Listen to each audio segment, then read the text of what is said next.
Amém. Queridos, princípios irrevogáveis. E nós vamos tratar desse tema. É um pouco mais forte o tema, mas vamos tratar e vamos analisar. Rosângela está aí, irmã Cecília, Deus abençoe, o pessoal está chegando. 2 Timóteo, capítulo 3, tá? 2 Timóteo, capítulo 3. Aqueles que têm aí a Bíblia à mão, vamos fazer a leitura, tá? 2 Timóteo, capítulo 3. Sabe, porém, isto: nos últimos dias sobrevirão tempos difíceis. Começando do verso 1 aí. Edson, Deus abençoe, Edson. Bom vê-lo aqui, bom dia. Sabe, porém, isto: nos últimos dias sobrevirão tempos difíceis.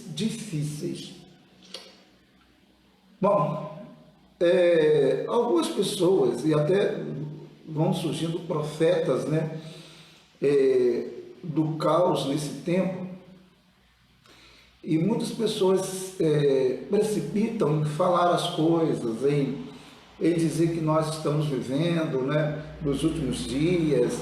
É claro que nós estamos vivendo nos últimos dias, isso é lógico. Desde quando Cristo veio, nós estamos vivendo teoricamente nos últimos dias, né? Essa é a verdade. Se naquele tempo eles já esperavam a vinda de Cristo, imagina nós neste tempo. Claro que sim, vivemos nos últimos dias. Se alguém falar que estamos vivendo na última semana, aí já é outra coisa, né? Aí a gente tem que pensar um pouco mais, analisar um pouco mais a situação, provavelmente. Mas, inquestionavelmente, vivemos nos últimos dias. E aqui diz que nos últimos dias sobrevirão coisas difíceis, tá? Ou tempos difíceis, como diz o texto aqui. O verso 2 diz: pois os homens, por quê? Né? Tempos difíceis. Porque os homens serão egoístas, avarentos, jactanciosos, arrogantes, blasfemadores, desobedientes aos pais, ingratos, irreverentes. Olha bem, são todas as qualificações que faz parte do pacote dos últimos dias. O autor, no caso, o apóstolo Paulo, ele está tendo fazendo uma visão panorâmica de tudo o que acontecerá nos últimos dias. É isso que ele está fazendo, né? O que já acontecia naquele tempo, acontece agora.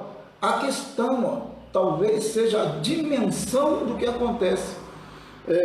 Mas essas qualificações, no caso negativas, né?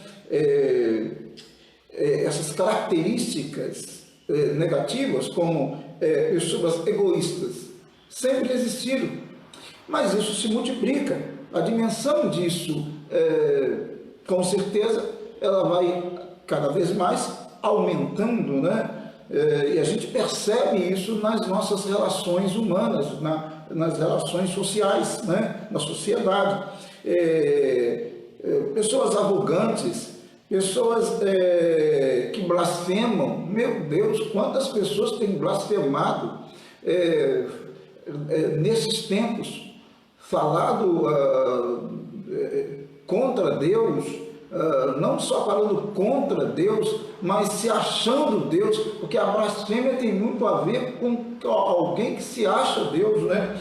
Então, os blasfemadores, desobedientes aos pais, como nós vivemos um tempo de filhos desobedientes aos seus pais. Bom dia, Reginane, Deus abençoe. Bom dia, irmã Luzia, Deus abençoe. Como nós vivemos um tempo de desobediência aos pais, a gente nota, a gente vê, até mesmo, lamentavelmente, nas igrejas, né, os chamados cristãos, e aqui Paulo fala para uma igreja, né?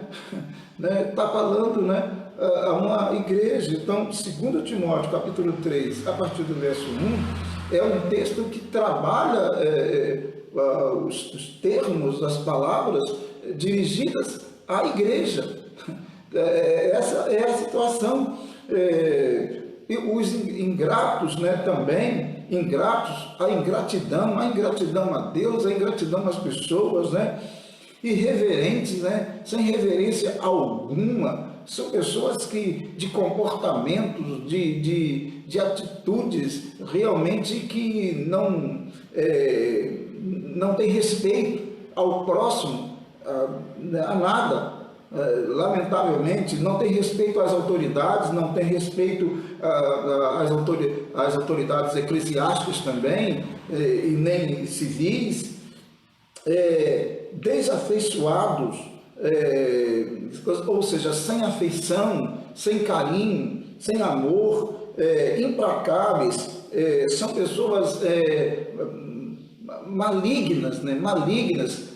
Terríveis em seus atos, negativos, é claro, lógico, caluniadores. Aqui do grego, caluniadores é a ideia de diabolos, que são pessoas que se levantam contra a outra, trabalham com a calúnia, e coisas dos últimos dias, sim, sempre existiu, mas a dimensão disso, a amplitude disso é inquestionável, vai aumentando nos seres humanos. Cada vez mais eles são caluniadores, se levantam contra o outro, falando contra o outro,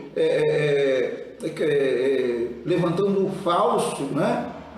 Etc, etc. Isso daí, né? Então, isso daí coisas dos últimos dias, como coisas dos últimos dias, como coisas de todos os tempos, mas isso aqui é a dimensão. A ideia é a dimensão, é a amplitude desses erros, né? Na vida da sociedade, na vida das pessoas, e por incrível que pareça, na vida da igreja, né? Muitos que dizem serem cristãos se comportam assim, o verso 3 diz, sem domínio de si, cruéis, inimigos do bem. Olha aí, sem domínio de si, não tem controle, não tem domínio. Outro ponto também, não consegue se controlar. Por que as pessoas se envolvem com a bebida, por exemplo? Elas não conseguem se controlar. Por que as pessoas se envolvem, por exemplo, com outros e tantos outros vícios? Elas não conseguem se controlar. Por que as pessoas se envolvem, por exemplo, com as redes sociais de um jeito tão assim, viciante? Muitas pessoas estão sendo dominadas pelas redes sociais. Hoje, as redes sociais podem ser até um tipo de droga, né? Negativa. Pode ser bom, como nós estamos aqui, por exemplo. Nós estamos aqui lendo as Escrituras, meditando nas Escrituras. Pode ser positivo, mas muita coisa ruim, muita coisa lamentável, né? Horrível, nojenta, infelizmente brota das redes sociais, lamentavelmente.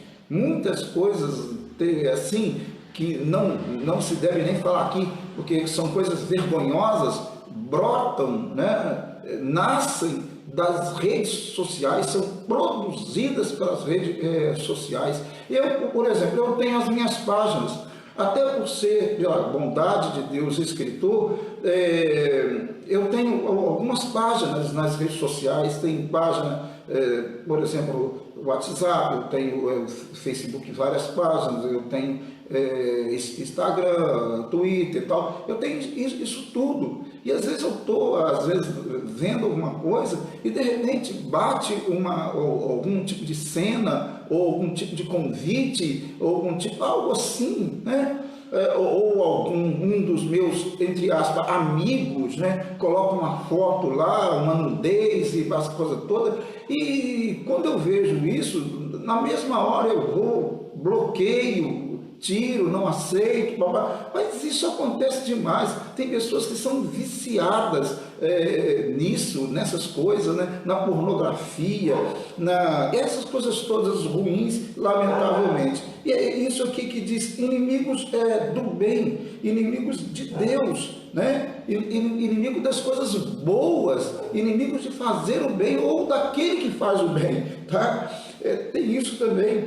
Traidores, né? Pessoas, digamos, que vivem para poder trair o outro, não só em relação aos relacionamentos conjugais, mas em relação mesmo à política, por exemplo. Traidores, pessoas que hoje estão no partido A e eles se levantam contra alguém do mesmo partido ou de outro partido, de alguma forma, né, que era, digamos, aliado e traindo o outro X candidato lá. Na política tem muito isso, traidores. Na família, infelizmente, muito isso. E no trabalho também. Então, quer dizer, traidores, atrevidos, né? São pessoas atrevidas, teimosas, né?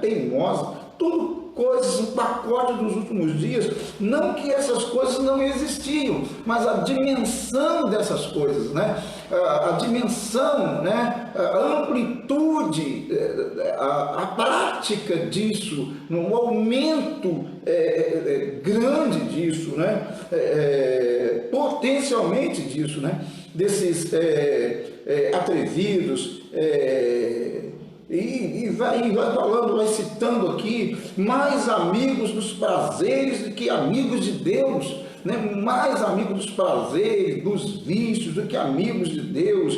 E isso daí sempre aconteceu? Sim, é verdade. No tempo de Cristo tinha as pessoas mais amigos dos prazeres do que amigos de Deus? Tinha. Antes de Cristo tinha, tanto é que Sodoma e Gomorra foram destruídas justamente por causa dos prazeres, né, carnais, claro, né, porque o pecado chegou aos céus, né, e incomodou a Deus, e Deus então destruiu Sodoma e Gomorra, né, num tempo de mais ou menos dos 12.000 a.C., no contexto lá de Abraão. Isso aconteceu. Então, isso sempre, pecado sempre existiu, e lamentavelmente a partir da queda. O grande problema é a dimensão disso, é o aumento disso acentuadamente, né? Terrivelmente. Então, amigos, mais amigos dos prazeres que amigos de Deus, tendo, verso 5, tendo forma de piedade, negando-lhe, entretanto, o poder, foge também deles. Olha aqui a recomendação do apóstolo a Timóteo, ao seu grande filho na fé. Tendo forma de piedade, isso quer dizer, possivelmente são cristãos que têm aparência de piedade, que são bons, que estão na comunidade ali, mas são impiedosos, são covardes, né? Dentro, infelizmente, da comunidade cristã, são covardes, são traiçoeiros, caluniadores, fofoqueiros. Lamentavelmente, é com tristeza que nós colocamos essas questões aqui, mas é verdade. Lamentavelmente, dentro ali, pessoas que levantam o falso do outro, dentro da comunidade cristã, pessoas que mentem descaradamente, lamentavelmente. Então, são pessoas que têm o quê? Tem forma de piedade, mas na prática negam isso. São teoricamente cristãos, carregam suas Bíblias, porque Paulo está falando para a gente assim, tá? Bom, e ele continua dizendo, aí ele diz, foge também deles. Paulo está dizendo para ele fugir desse pessoal, porque não dá para lidar com esse pessoal. Esse pessoal é carregado de pecado, né? Esse pessoal.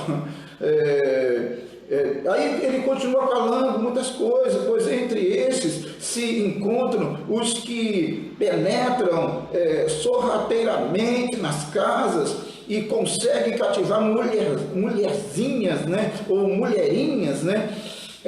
Sobrecarregadas de pecados, conduzidas de várias paixões. Então esses tais, esses que têm aparência de piedade, esses que dão uma de cristãos, na verdade conquistam essas mulheres. Por sua vez, essas mulheres nunca aprendem. O verso 7 vai dizer que aprendem sempre e jamais podem chegar ao conhecimento da verdade. Não podem chegar porque estão envolvidas no pecado. É isso, lamentavelmente, né? Irmã Maria, Deus abençoe, Maria Rodrigues, Deus abençoe, estão carregadas de pecado. Então esses homens exploram, né? Certo? Ele está dizendo coisas dos últimos dias, né? E para a gente terminar o texto bíblico aqui, fala de Janes e Jambres, aqui, ó, e de todo, e de modo, porque Janes e Jambres resistiram a Moisés, também estes resistem à verdade. São homens de todo corrompidos na mente, réprobos quanto à fé, ou seja, são malvados quanto à fé, né? Promovem maldades.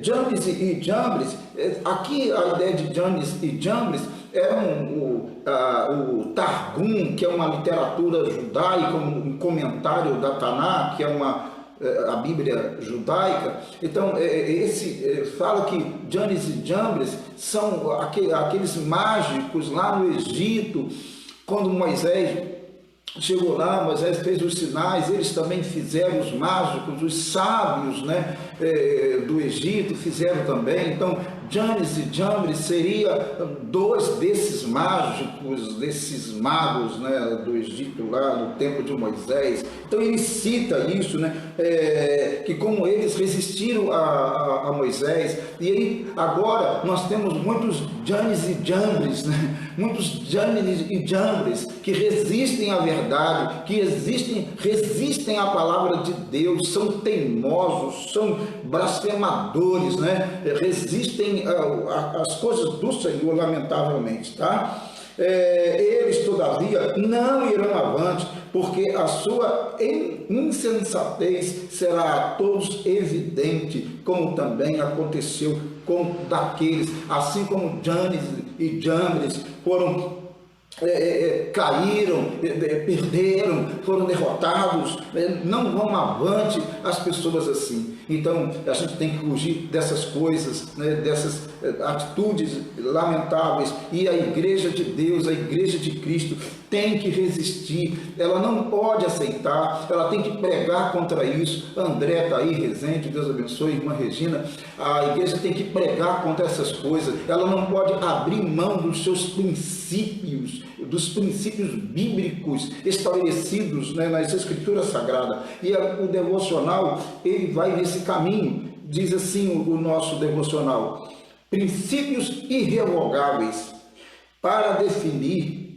e defender questões doutrinárias, fundamentando-me não nas mudanças religiosas, morais e sociais e políticas pelas quais passam a sociedade ao longo dos anos, mas sim essencialmente na análise criteriosa do texto e contexto bíblico. Então, o nosso fundamento, o fundamento da igreja, a gente sabe que nos últimos tempos, nos últimos dias, são tempos difíceis, e que essas coisas todas aqui que nós lemos aqui, elas vão se multiplicando, a dimensão, a amplitude desses males, né, desses vícios, desses comportamentos egoístas, avarentos, né? É o ego, é o eu, né? O homem se sentindo um tipo de Deus. Isso daí sempre existiu, mas multiplica-se grandemente, amplia-se grandemente esses sentimentos, esses comportamentos, né? E a igreja convivendo com isso, a igreja tem que se portar, tem que defender os princípios bíblicos, não pode aceitar, não pode se render aos comportamentos, ou aceitar ou apoiar, né? Ela tem que ter a postura dela baseada nas Escrituras Sagradas, na Bíblia, né? É isso daí. Pela graça divina, distingue-se nas Escrituras Sagradas, inerrante, a Bíblia é inerrante, ou seja, não tem erros, os princípios imutáveis estabelecidos por Deus daquilo que faz parte apenas de culturas, costumes temporários, inerentes aos povos e aos seus respectivos contextos históricos e bíblicos, ou seja, tem costumes, são comportamentos que são associados ao contexto, e a igreja tem que entender isso, mas existem aqueles comportamentos, aquelas atitudes, digamos, os pecados que a Bíblia condena. E isso aí não tem, a igreja não pode aceitar. É o que diz aqui o que eu vou ler agora. Esses princípios não estão sujeitos às transformações pelas quais passam as sociedades, ou seja, os princípios bíblicos irrevogáveis, imutáveis, esses princípios não estão sujeitos. Então, se a sociedade tem um comportamento perverso, corrupto, egoísta, malicioso, blasfemador, não importa, a igreja mantém os princípios, ela não vai dizer assim, não, eu concordo com adultério, por exemplo, se a Bíblia diz que o adultério é pecado. Não, eu concordo que alguém ame o dinheiro, seja avarento, suponhamos isso, a igreja vai dizer que não, a igreja vai ser contra, porque a avareza é um pecado. Então a igreja tem que se declarar contra essas coisas baseado nas Escrituras Sagradas, né? Não apoiar jamais atitudes, qualquer tipo de comportamento que foge os princípios bíblicos, né? Digamos assim, certo? Isso quer dizer que a igreja de Cristo pode se adaptar aos tempos e aos espaços geográficos onde está inserida. Entretanto, não pode abandonar na teoria e na prática os princípios bíblicos. Ou seja, a igreja ela pode se adaptar àquilo que pode ser adaptado. Ou seja, eu estou usando agora um celular para gravar lives, certo? Tudo bem, eu estou me adaptando à tecnologia, certo? Isso aí eu posso me adaptar, porque faz parte desse contexto, não fazia parte do contexto de Paulo. No contexto de Paulo ele não tinha WhatsApp, não tinha mídia, então tudo bem, né? Mas agora nós temos, então nós podemos. Há pessoas que há tempo achavam, por exemplo, que o computador era do diabo, achavam que a internet era do diabo, até cristãos com essas ideias, né? Coisas absurdas, claro que não. Infelizmente, quem não sabe usar, quem não usa corretamente é que está fazendo a vontade do inimigo, mas sabendo usar, serve para abençoar a vida, abençoar pessoas. Então a igreja ela pode se adaptar a essas coisas, à tecnologia, a certos costumes que não vão contra os princípios bíblicos. Agora, tudo aquilo que vai contra os princípios bíblicos, claramente expostos nas Escrituras Sagradas, não, a igreja não. A igreja tem que se levantar contra isso, se posicionar contra isso, não apoiar isso, tá? Se for o caso de morrer em nome destes princípios irrevogáveis, não sou melhor do que Cristo, Paulo e tantos homens de Deus ao longo dos anos. Ou seja, se por defender os princípios irrevogáveis eu vou ser preso ou morto, o que posso fazer? Tá? Olha, Cristo morreu porque defendeu, ele é a verdade e defendeu a verdade, e ele morreu, né? Os religiosos levaram ele à morte, né? Não nasci espiritualmente há 33 anos, quando eu escrevi esse devocional, agora tem mais, né? Lendo as Escrituras para negá-las diante de Deus e dos homens. Ou seja, eu não nasci, né, espiritualmente há 30 e tantos anos, para agora, né, nesse tempo, negar as Escrituras, ou seja, concordar com erros, concordar com pecados. Claro que não, claro que não. Eu sei que vivemos últimos dias, tempos difíceis, como o texto aqui de 2 Timóteo capítulo 3 diz, mas nós temos que perseverar na verdade, na pregação, na palavra de Deus. Amém? É isso que a igreja deve fazer. Ela não pode abandonar, ela não pode negar os princípios bíblicos irrevogáveis. Amém, queridos? Deus nos abençoe, Deus nos abençoe. Pessoal, está aí, vamos orar. Orar aí, está pedindo, a Maria Helena está pedindo oração. Vamos pedir, vamos orar. A Maria está pedindo ali oração pela família, a Enilza também, pela Andresa, né, e o Reginaldo. Vamos orar, a Enilza está pedindo, vamos orar agora por essas pessoas. E você pode ir colocando aí que depois eu vou lendo e vou orando, tá bom? Vamos falar com Deus nesse momento. Aonde você estiver, abaixa a tua cabeça, fecha os seus olhos e vamos falar com o Senhor em nome de Jesus. Deus, por favor, nós estamos em tua presença. Louvado seja o teu nome. Abençoe nossa vida. Abençoe o pedido da irmã Maria Rodrigues. Abençoe o pedido, ó Deus, eu te peço. Estenda tua mão na vida, na família da irmã Enilza. Tome em tuas mãos. Cada irmão agora, cada irmã, cada amigo, porque é possível termos amigos aqui, ouvindo, ó Deus, escutando e até mesmo pedindo oração. Talvez tenham pessoas sofrendo, tristes, pessoas com medo, pessoas ansiosas. Nós rogamos a Ti, ó Deus, que dê a Tua paz a todas as pessoas. Deus, dê a Tua paz, em nome de Cristo, que tenhamos tranquilidade, que tenhamos paz, que acreditemos em Ti e vivamos na Tua presença. Sim, ó Deus, em nome de Jesus, abençoe cada família, cada pedido de oração que está sendo feito neste momento. Tome em Tuas mãos. Repreenda o mal, repreenda este vírus, repreenda, Senhor. Nós colocamos tudo em Tuas mãos, queremos entender este tempo e queremos passar por esse tempo louvando e exaltando o Teu nome. Sim, ó Deus, nós queremos passar por esse tempo exaltando, glorificando o Teu nome. Não queremos passar por ele blasfemando, murmurando, reclamando. Não, Senhor. Queremos exaltar e bendizer o Teu nome neste tempo.